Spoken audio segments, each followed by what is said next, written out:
राजनीति सिर्फ service delivery नहीं होती, बल्कि सामाजिक मुद्दों पर आपकी विचारधारा होती है। आप कैसा देश देखना चाहते हैं, कैसा समाज बनाना चाहते हैं, इन सब पर आपकी क्या सोच है, उसका रवैया मरकज और दिल्ली दंगों के दौरान सवालों के घेरे में रहा। आम आदमी पार्टी का ये डराने वाला प्रचार बैकफायर कर गया और बीजेपी को फायदा मिल गया। दिल्ली में आम आदमी पार्टी की हार ने बहुतों को चौंका दिया। अरविंद केजरीवाल की पार्टी सिर्फ 22 सीटों पर सिमट गई। उधर भारतीय जनता पार्टी ने 48 सीटें जीतकर जीत का परचम लहरा दिया। 27 साल के लंबे इंतजार के बाद बीजेपी की सत्ता में वापसी हुई है।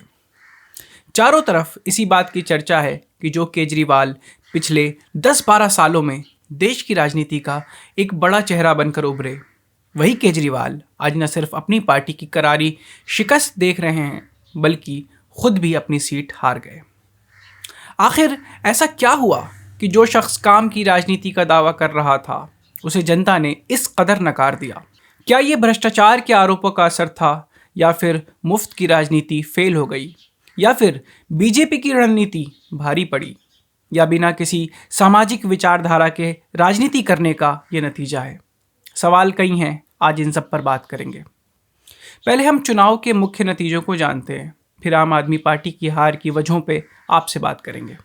दोस्तों, वोट शेयर की बात करें तो आम आदमी का वोट शेयर 53.57 से घटकर 43.57 पर आ गया, यानी करीब 10% की गिरावट।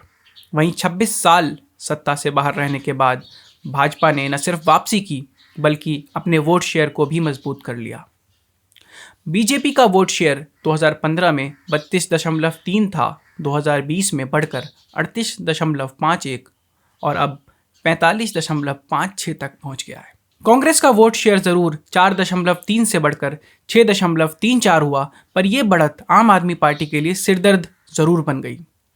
यानी कांग्रेस जीती तो नहीं, पर आम आदमी पार्टी के वोट काटने का काम जरूर कर गई। कांग्रेस के नज़रिए से देखें तो कई दूसरे राज्यों में इसी तरह आम आदमी पार्टी ने उसे भी नुकसान पहुंचाया था। अब ज़रा इन सीटों पर गौर कीजिए जहां आम आदमी पार्टी के बड़े नेता मामूली अंतर से हारे और कांग्रेस के वोट उसकी हार का कारण बने।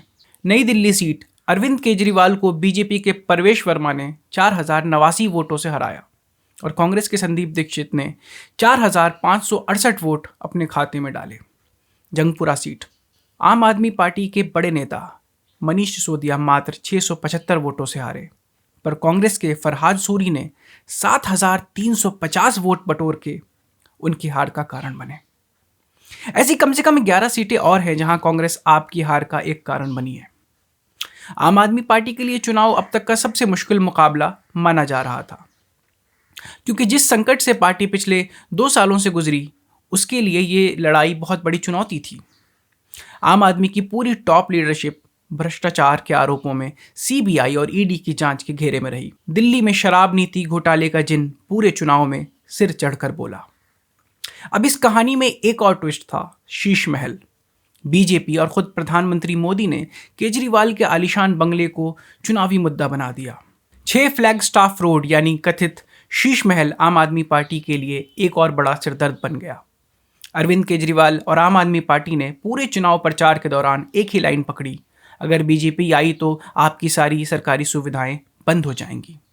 राशन, बिजली, पानी, महिलाओं के लिए फ्री बस यात्रा सब खतरे में है। लेकिन बीजेपी ने इसका जवाब दिया।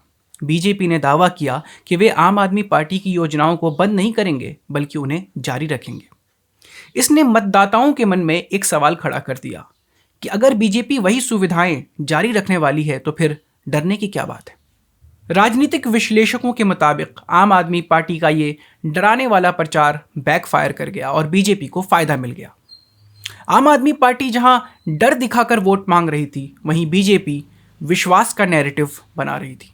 पर अब सबसे बड़े सवाल पर आते हैं, आखिर आम आदमी पार्टी को इतनी बुरी हार क्यों हुई? मेरी नज़र में आम आदमी पार्टी अपने मकसद और शुरुआती विचारधारा से भटक गई थी।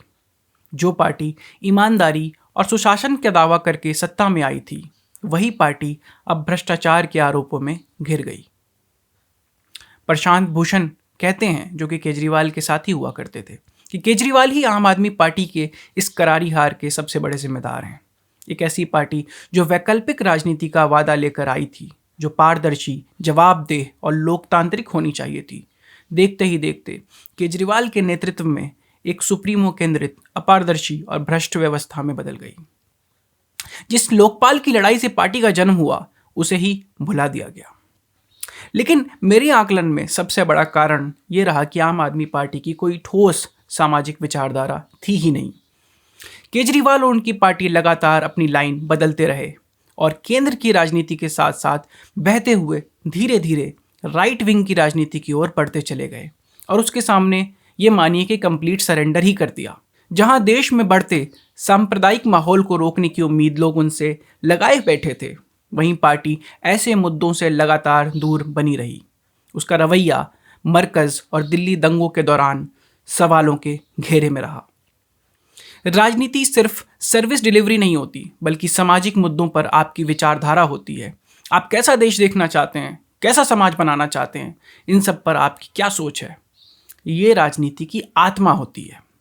लेकिन आम आदमी पार्टी लगातार अपने राजनीतिक फायदे नुकसान के हिसाब से फैसले लेती रही और आज जो परिणाम आए हैं, जो रिजल्ट्स आए हैं, वो उसी का नतीजा है।